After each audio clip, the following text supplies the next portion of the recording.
Good morning. तर आज आहे गणेश चतुर्थी, म्हणूनच सकाळी सकाळीच तयारीला लागले. दारामध्ये छान अशी रांगोळी काढली आणि रांगोळी काढल्याच्या नंतर बाप्पाचे फेवरेट असे मोदक बनवायला घेतले. मोदक बनवून झाले की मी पण छान छान तयार झाले आणि मनूला सुद्धा गोड असं तयार केलं. त्याच्यानंतर सगळे मिळून बाप्पाला आणण्यासाठी जाणार होते.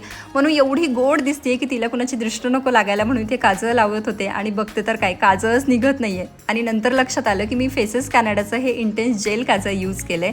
आता काजळबद्दल तर सांगितलंच आहे, थोडंसं मेकअप पण शेअर करते. तर इथे मी यूज करणार आहे फेसेस कॅनडाची स्ट्रोक क्रीम, ज्यामुळे इन्स्टंट असा ग्लो येतो आणि यातल्या शिया बटर आणि हायलोरॉनिक ॲसिडमुळे ना ऑल डे हायड्रेशन सुद्धा मिळतं.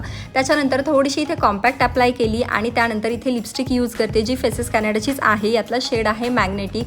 ही जी लिपस्टिक आहे ना तर त्यामध्ये प्रायमर सुद्धा आहे, नॉन ड्राईंग आणि लॉंग लास्टिंग तर आहेच, सोबतच सगळ्या इंडियन स्किन टोनसाठी परफेक्ट जाईल अशी आहे. शेवटी मी यूज करणार आहे फेसेस कॅनडाचं इंटेन्स जेल काजळ, जे 24 तासांपर्यंत राहतं, स्मज प्रूफ, लॉंग लास्टिंग आणि सोबतच हायली पिगमेंटेड आहे. टिकली लावली आहे, 2 नथ आहेत माझ्याकडे. आता ही जी पहिली नथ आहे ना तर ते नाकापेक्षा नथच मोठी झाली आहे असं वाटायला लागलंय. दुसरी मी ट्राय केली तर दुसरी सुद्धा मला अजिबात आवडली नाही आणि त्यामुळे मी अशी सिंपल अशी तयार झाले. तुम्हाला हा लुक कसा वाटला ते नक्की सांगा.